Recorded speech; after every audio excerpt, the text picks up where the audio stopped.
সুপ্রিয় দর্শক, আসসালামু আলাইকুম। টপ নিউজ 24 এর এখনকার সংবাদে স্বাগত জানাচ্ছি। শুরুতে জানিয়ে দেব আজকের বিশেষ সংবাদ শিরোনাম। পিয়ারের নামে জামায়াত ধর্মীয় উন্মাদনা সৃষ্টির অপপ্রয়াস চালাচ্ছে, বললেন কাউসার কামাল। এতক্ষণ শুনলেন সংবাদ শিরোনাম, এখন জানাবো বিস্তারিত। পিয়ার পদ্ধতির নামে জামায়াতে ইসলামী দেশে ধর্মীয় উন্মাদনা সৃষ্টির অপপ্রয়াস চালাচ্ছে বলে মন্তব্য করেছেন বিএনপির আইন বিষয়ক সম্পাদক কাউসার কামাল। মঙ্গলবার দুপুরে নেত্রকোনার কলমাকান্দা উপজেলার চাঁদপুর এলাকায় দুর্গাপূজার অষ্টমীতে কুমারী পূজার একটি অনুষ্ঠানে তিনি এমন মন্তব্য করেন।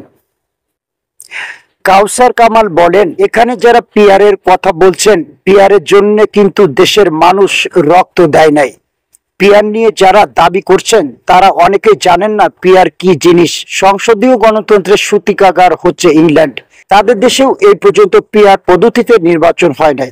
অস্ট্রেলিয়া, কানাডা, ভারত সহ অন্যান্য দেশে পিয়ার পদ্ধতি চালু নাই। পিয়ার পদ্ধতি চালু করার দাবিতে জামায়াতে ইসলামী ধর্মীয় উন্মাদনা সৃষ্টি করার জন্য বাংলাদেশে অপপ্রয়াস চালাচ্ছে। নির্বাচন বানচালের ষড়যন্ত্র করার চেষ্টা করছে। তাদের সেই চেষ্টা ব্যর্থ করে দিতে হবে। বিএনপির এই কেন্দ্রীয় নেতা বলেন, জামায়াতে ইসলামী সহ কয়েকটি রাজনৈতিক দল পিআর পদ্ধতির নামে নির্বাচনকে প্রলম্বিত বা বানচাল করার চেষ্টা করছে। তারা দেশে নতুন ষড়যন্ত্র করার চেষ্টা চালাচ্ছে। এদেরকে যে কোনো অবস্থায় রুখে দিতে হবে। সুপ্রিয় দর্শক, এতক্ষণ আমাদের সাথে থাকার জন্য ধন্যবাদ জানাচ্ছি।